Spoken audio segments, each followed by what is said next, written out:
Welcome to Chiron Art Therapy. I'm Maggi Colwell, an art therapist and Jungian. Here we explore archetypal images, personal symbolism in art and dreams, and what your psyche is trying to tell you. If you're ready to dive into your inner world, you're in the right place. Subscribe, and let's begin.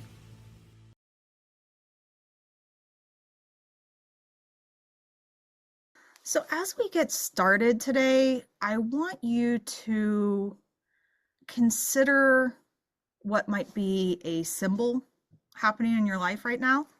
And what I mean by that is anything that is something that pops up a lot, or maybe something that you have an interest in. It might be something that you collect. It might be a habitual doodle that you've always done. I put a couple things on my desk to kind of like talk about what those might be. I've had a lot of people that have a significance of red birds. So like when they see red birds, it's like, oh, well, that's my ancestors, or that's something special, something for me to pay attention to. I came across a couple of hummingbirds this weekend, and that felt like a special encounter. So something like that just like piques your interest and gets you to pay attention. Or it could be something that's like, like you're really into like mermaids, or like mermaids keep coming up for you. So that might be one. I used to joke about, can everybody see this and tell what this is? This is Fear from Inside Out. And my first career, I was an insurance risk manager. And I used to say that Fear was a risk manager because he was always trying to like make little notes and like control everything and do gap analysis and like make sure that everything was taken care of, that like nothing was like unaccounted for. And, that's the constant kind of mode that risk managers are in, or like, no, we can't do that. There's a risk. So this one I kind of used to have on my desk, kind of to make fun of myself too. And be aware of now when that risk manager is going off in the back of my head, open flame, we have a problem, that kind of thing. Or something like this. This is just a little bell where it might even be like a word that pops up, or a bell that you keep hearing, or like a person named Bell that can have significance for you as well. So the one that I chose that I'm going to play around with is a couple nights ago, I had a dream where the escalators were like not even steps. They were like a cross between escalators and like walking sidewalks that you see at airports. But the seams in them were like overlapped to make them look like water. So they were like kind of bumpy and like undulating like water, which is like incredibly impractical as far as like a walkway goes, but it was beautiful and interesting. And my experience of it was like I had to pay attention more to it as I was flowing instead of walking or riding something that was regulated. So it became this organic movement. And I want to play around with it visually, so I can sit with it some more, as well as start to wonder, why is this in my dream this way? Was I responding with a like, this is not safe, kind of a way? Or, and our egos a lot of times respond like that in dreams, where it's like, oh, no, this is not right. But the dream is trying to say like, hey, your perspective is a little narrow, and you may need to be open to more possibilities to be able to have a more balanced interaction with something. Was that enough examples for you to get an idea of maybe an image or a symbol or something that's popping up for you to play around with? What I want us to do for our warm-up is I want you to make a sketch or a doodle or something like that, playing around with your symbol. The idea is that, and I'm just going to use my sketchbook today and my Mr. Sketch markers. These are not high stakes materials. The more time that you spend focusing on something, I like thinking of giving it attention. And if you break up that word, it's at tension.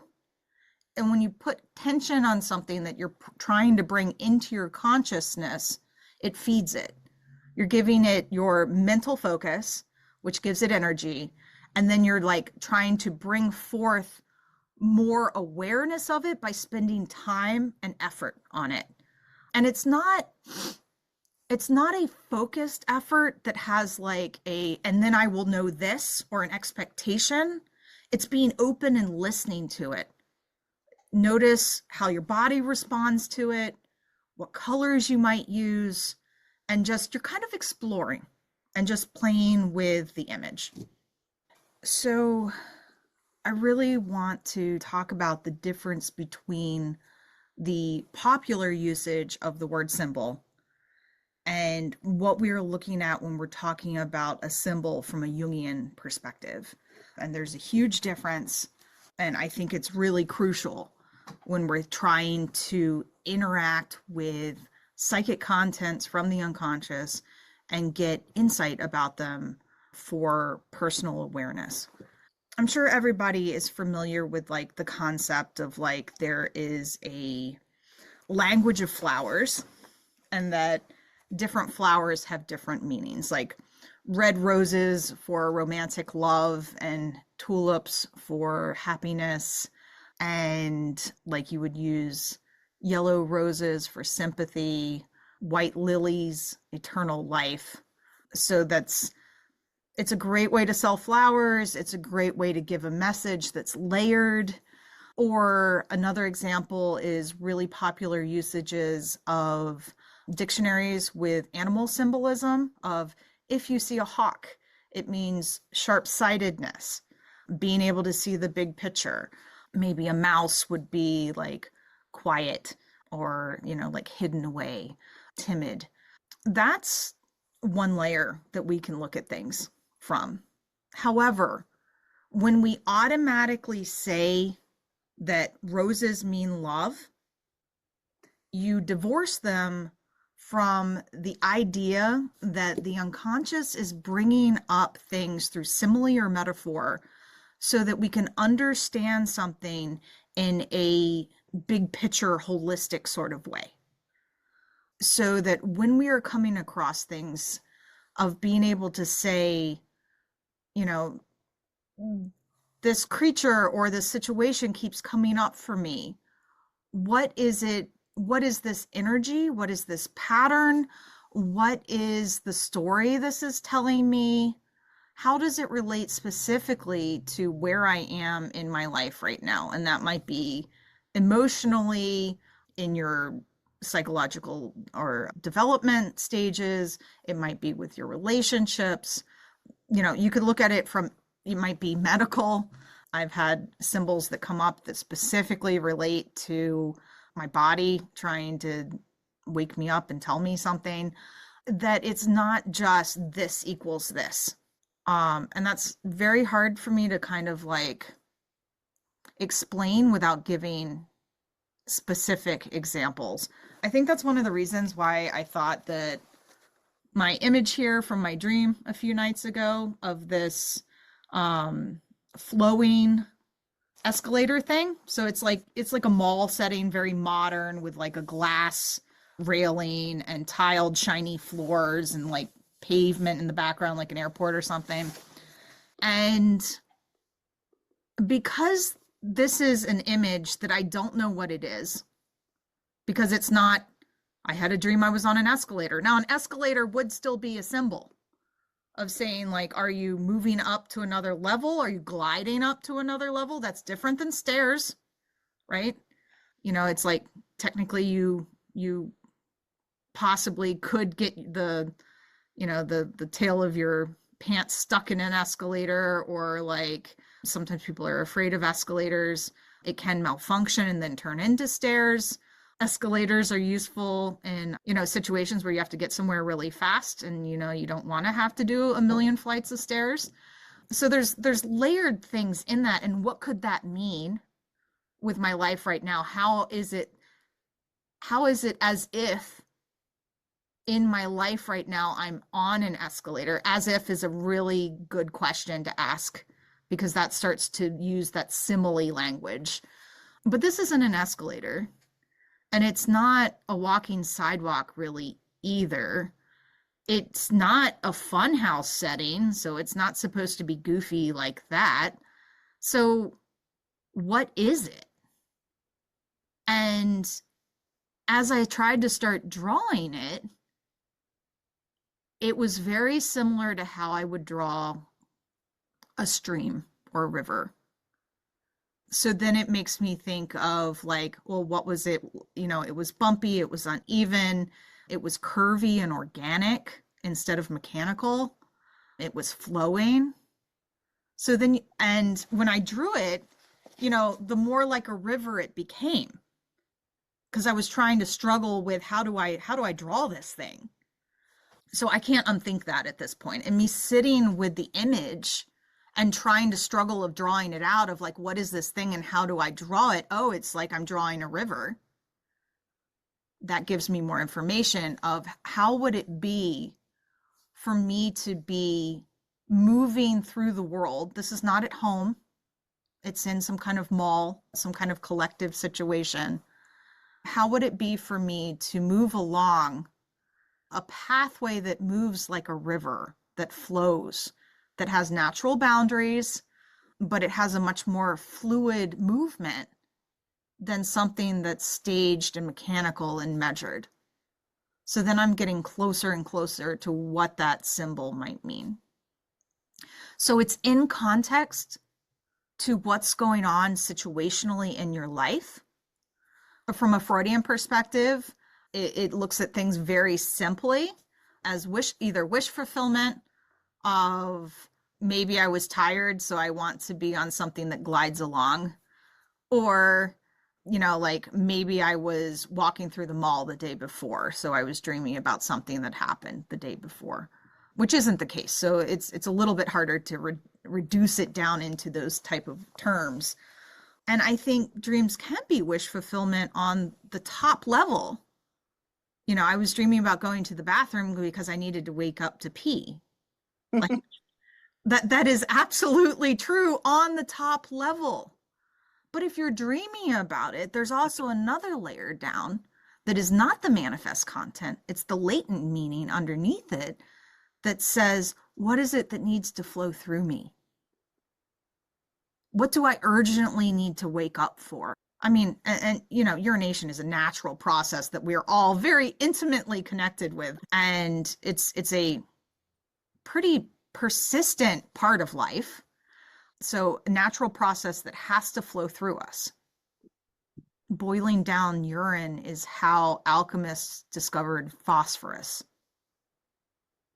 So there's also a level of finding the light glowing within you by reducing away the excess and boiling something down. So if we're looking at things from a psychological, alchemical level, that's another layer of symbolism that you can look at something with. So looking at that, how do I adjust my life so that I can handle the like unpredictable flowing bumpiness? Maybe it's not as efficient. Maybe it's more enjoyable. Like the dream itself was kind of sensorily enjoyable.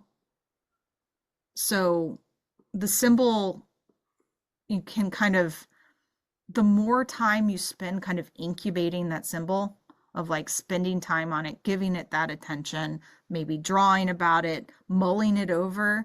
Saturday or Sunday morning, I like going back to my dream journal and then spending some more time with it.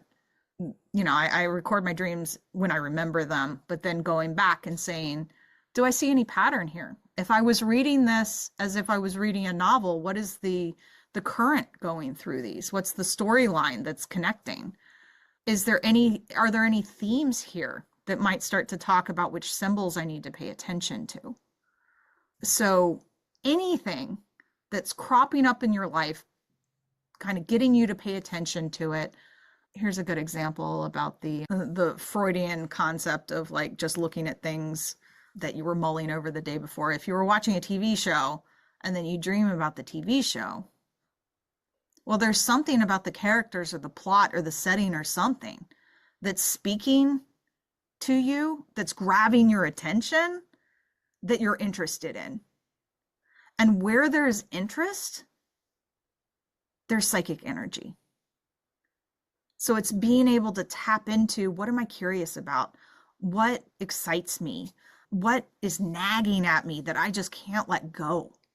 Anything that's catching your attention, or anything that you just can't let go, like it can be a negative fixation too.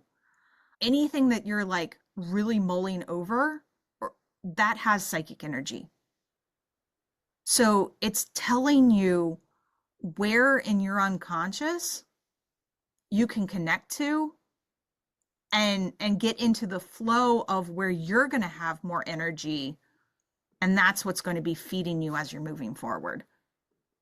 It's an important distinction between Jung and Freud, because Freud was looking at libido as specifically his childhood sexual theory of being sexual energy. And then Jung was saying, no, I think psychic energy, like libido, it's the same thing, has a whole lot more nuances to it, as we're trying to figure out, like, how does this connect? And what's the storyline here? What pattern am I living out? What are the archetypal energies that I can tap into? Yeah. So hopefully that was a good intro to the difference between, like, like symbol equals this.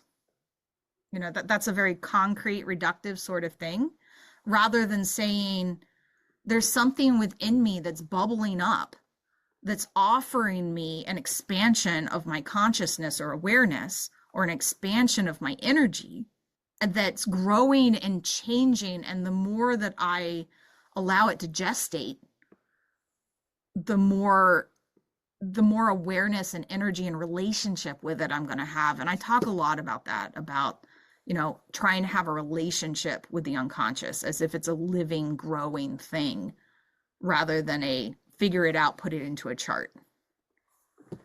And I'm happy to open up to questions and comments at this point. And if you want to share what you drew, you're welcome to do that as well.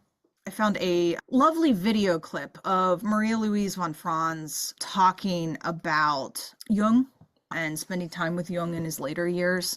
And one of the things that he would do a lot of at Bolligen is sit by the side of Lake Zurich and dig up these little springs that would crop up in the side of the lake.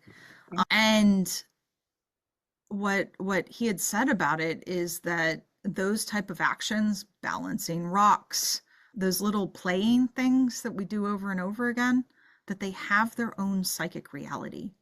And I think that's kind of what you're speaking to, is that the balancing of the rocks creates this psychic balancing within you. I feel that when I'm trying to do pottery, that centering doesn't come from a concentrating on centering my hands on the wheel. It comes from a place of finding a central centering aspect within me. I love that. I mean, you could go so far with that, of like, what does that mean for something to have more space because it's contained? Because it feels like a paradox. And this is what symbols do. They bring something up that feels like a paradox, that has this like profound intuitive sense, or like a feeling, like a sensing feeling sense to it, that is showing you something that's different than how you think about things consciously. And I love those. And they're so simple to get there, right? The balancing of the rocks, the flowing of the pathway, the containment of what is seen. And if we have threes, it's like, it's the third eye, like this is the unseen and the transcendent, and like what is seen beyond, but it needs to be contained to be able to be expansive. Like, I love that. And these aren't things that we do like consciously. We don't go, oh, and this is how I'm going to show this. Like, I feel like falls flat when you have everything planned out before. But when you're open to having this like conversation with the art, it just becomes richer and richer and richer. This is one of those things that, like, if you look back on it a week from now, or a month from now, or a year from now, I found it interesting while I was drawing mine that I didn't have enough variation of color with my Mr. Sketch markers and had to go get a gray because I just wasn't going to be able to create the subtlety of it with black or blue, because the blue was going to be too much like water and I did want it to be silvery. So after saying it's like, like, don't think too much about it, don't worry about what it looks like, and then like, but really needing those shades of gray and having to go off script to get the shades of gray. I think those moments where you encourage yourself to go off script are really important. This where we, like, when we give ourselves rules, like, that's why I talk about like prompts. It's like, it's an encouragement moment to like go places with it, not necessarily stick with it. Because if you have a different idea, that impulse to go off script, or that new idea that just pops in, they're usually subtle and it's gentle, but they're the most important ones. So some of this is about attuning your attention. There's that attention again, to be able to notice those little peculiarities that pop into your awareness, like waking dreams, those little bubbles that give you a suggestion that you wouldn't have thought of otherwise. And if you don't pay attention to it, you're going to miss it. It's real easy to bowl right over it. And it does require some like slowing down and listening.